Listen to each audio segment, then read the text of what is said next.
Good morning.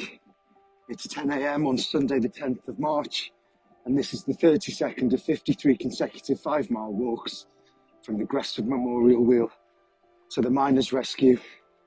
I'm back again. Why am I so out of breath?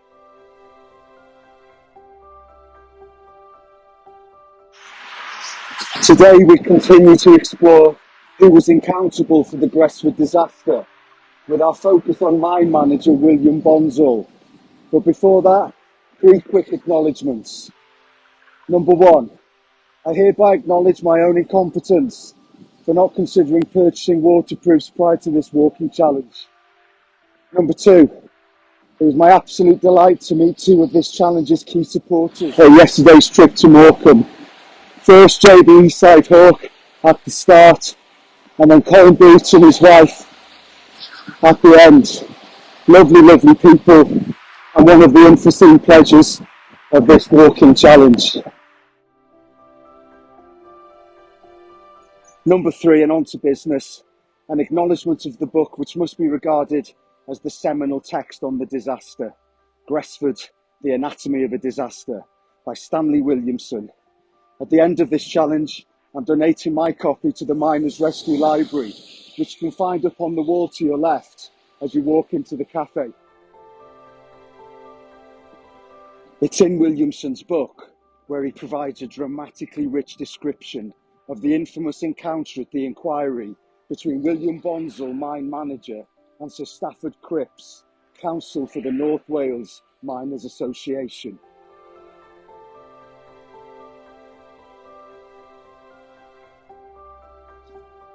As we've already discovered, Bonsall worked himself up the ranks. Opinions of him varied. A gentleman once said, thin, very curt, not friendly to the workers, didn't think much of him, said another. Not a bad chap, but driven by the owners, concluded another. It was commonly said that mine owner Harry Dyke Dennis was in charge, not Bonsall. It was a dynamic that was not directly explored in the inquiry, one which left it wide open to accusations of impartiality, and even the commissioner declared that he had an uneasy feeling that Mr. Bonsall was overridden.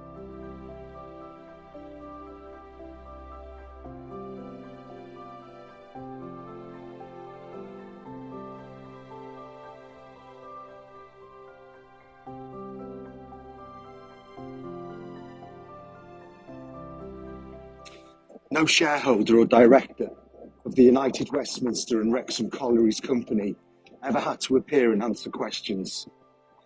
It's this perhaps that drove Sir Stafford Cripps to launch an aggressive, frequently acid probing of Bonsall, who, whilst himself firmly in the glaring spotlight of Cripps' forensic assaults, also became the symbol of mine owners across Britain.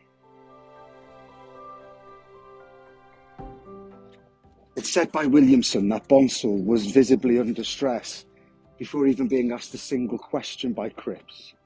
Cripps, known for his calm and collected confidence and infrequent flashes of humour, was dripping with vexation in his interrogation of Bonsall, and he would set the tone of acrimony that would define the inquiry going forward.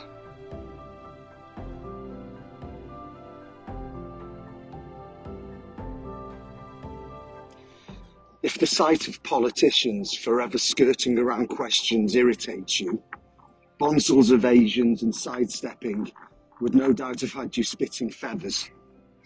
But despite this, Cripps's ferocious skill repeatedly forced Bonsall into corners from where there was no escape. And while he rarely answered a question directly, his shunning, shutdowns and shirking only served to confirm his incompetence. Cripps landed heavy blows on safety failures, such as the speeding up of production, excessive underground temperatures, long hours, lack of supervision, the quality of the air, and shot firing.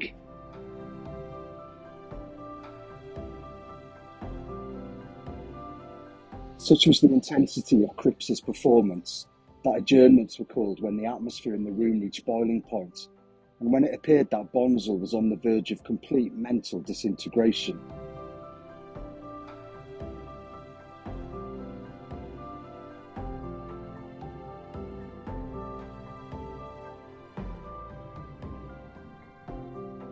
With Bonsall in tatters, his own council stepped into the ruins.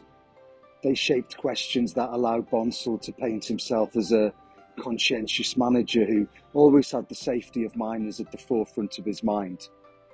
And then they essentially cut him adrift by pursuing a line of questioning that led Bonsall to confirm that the mine owners had given him every resource to ensure the safety of the mine.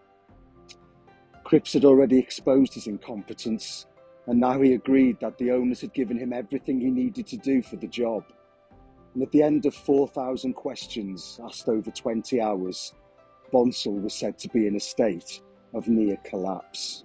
Williamson offers his own appraisal of Bonsall, writing that in spite of the picture of cold contempt and calculated malice painted by Cripps, Bonsall was in fact a weak man, driven beyond his capabilities, losing control of events, and ultimately paying the penalty, partly of his own incompetence, and partly of the intractable circumstances in which he was obliged to operate. It's those intractable circumstances and the lack of true inquiry into them that would forever leave the inquiry incomplete. This book is dedicated to Joel Lilly, Thomas Lloyd, William Lloyd, William Sidney Lloyd, and John Lucas.